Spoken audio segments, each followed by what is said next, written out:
Hello students, apart from the theory lectures, today I will tell you how to transfer a block of data from one memory location to another memory location in either forward order or reverse order. Okay, so we start our program. The structure of program which I want to tell you, that suppose this is the block 1 of data which is starting from the memory location. I have taken a random address, and this is the block 2 of data. Okay, so this I kept blank because here we initialize our counter. Okay, and then what will we do? From 2873, this is the random address which I have selected, and I have taken 4 number of data. Okay, for example, I have taken 4 number of data. So this is the variable block of data which I am going to transfer.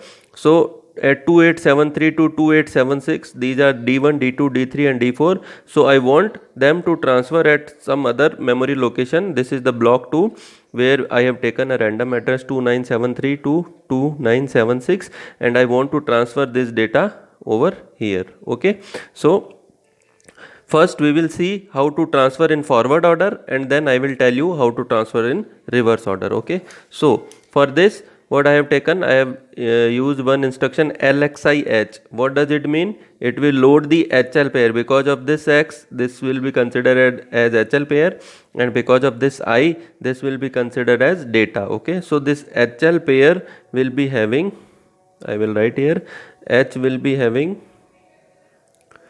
28 and L will be having 72. Okay, now this HL pair is equipped with 2872. So this is our 2872. Okay, now suppose here we want to transfer 4 number of data, so I will write 4 over here. So this is what, now this becomes M.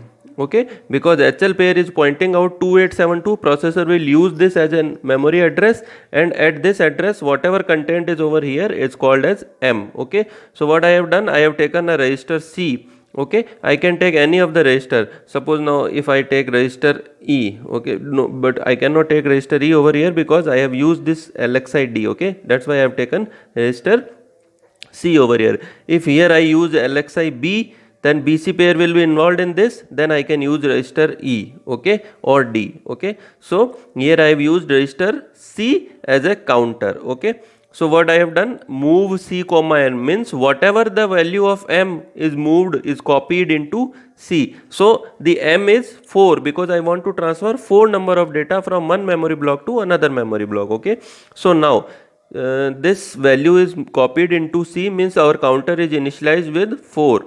Counter is initialized by 4. Why 4? Because here I have taken 4. Okay, so this is the variable block of data. Here I have not kept this counter value from the user. Okay, whatever the content was in 2872, that was copied into register C, and then this counter value will be set. Okay, now then I will go for INXH. Why INXH? Because this value I have used as a counter value. Now from this address to this address I want to transfer this data. So first I need to come at this address. How I will come at this address? By incrementing the HL pair. So INXH, H means this will increment the HL pair. Okay, so HL pair will be incremented and having 2873. Okay, I can write HL pair incremented. Okay, now HL pair is having 2873. Now then I will take another register pair. I have taken here D register pair, and I have loaded that D register pair using 2973 LXI D 2973. Okay, now in comment section we can write D will having 29 and E will be having 73. Okay, so D pair is pointing out at this memory location. Right now there is no data in this memory location. Okay, we want to copy this number of data to this memory location. Okay, so what will we do? Now will our main program begins. Okay, so first I will do move A comma N. There is no direct instruction to transfer one data from one memory location to another memory location, so we need to involve the accumulator. Okay, so now HL pair is pointing out 2873. Okay, so this data becomes M. Okay, now this data will be copied into A. So see here, After INX-H, when HL pair is incremented, now HL pair is containing 2873.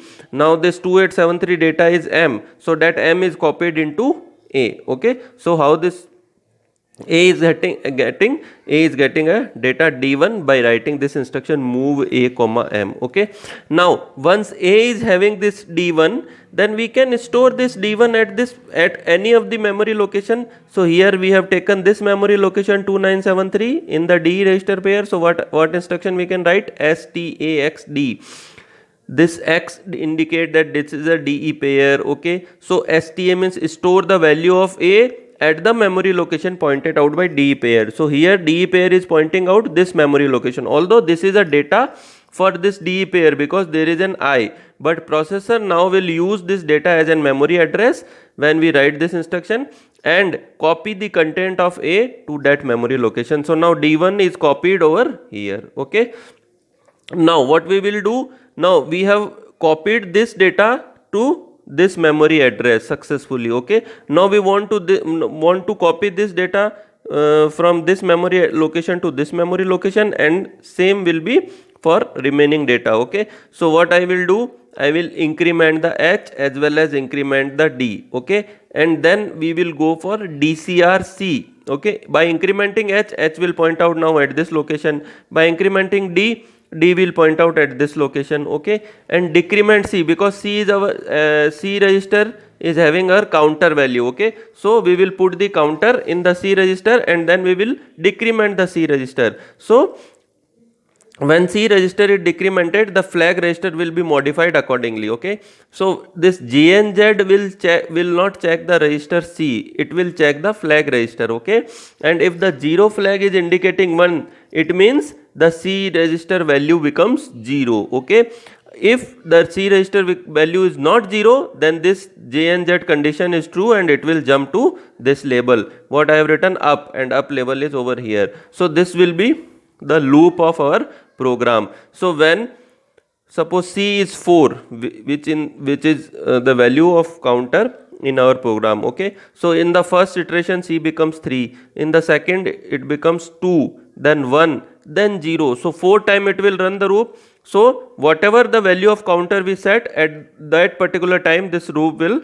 run. Okay, whatever the value we set at that particular value, this loop will run, and after that value this loop will break. Okay, so when we write JNZ up, this counter will go up, it will check the 0 flag. If 0 flag is not indicating 1, then it will jump to this, and again this run this program. So this will copy this data to over this, and then this data to this, and then this data to this. After having copied this data from here to here, this counter will become 0. So this will modify the 0 flag by indicating 0 flag as 1. Okay, so J and Z will check the 0 flag, and once it found 0 flag is 1, then it will break the loop and come out from the program. Okay, so this is how we have transferred the data from one block of memory to another block of memory in the forward order. But now suppose we want to transfer the data in the reverse order. So what we will do, suppose we want this data to be copied in this manner: D1, D2, D3 and D4. Okay, I am not writing here, I am explaining you D1, D2, D3 and D4.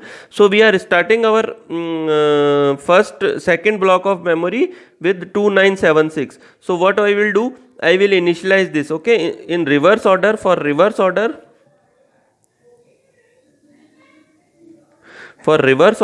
what we will do, we will initialize LXID with 2976. Okay, so from here we will initialize this memory location, and instead of writing this INXD, we will write DCXD.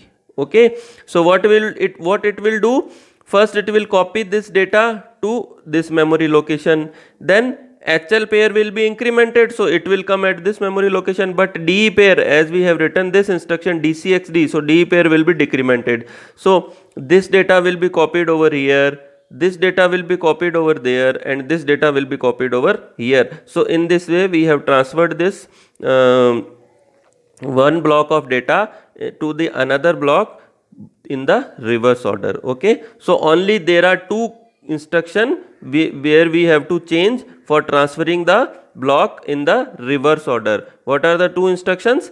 LXID. So here LXID, but I have initialized with this memory location to transfer in the reverse order. And once I have initialized this memory location and I want to go in reverse order, then I need to write DCXD so that I can go in the reverse order, so that our aim is achieved, that we are transferring the data from one block to another block in the reverse order. Okay, I hope you understand this. Thank you.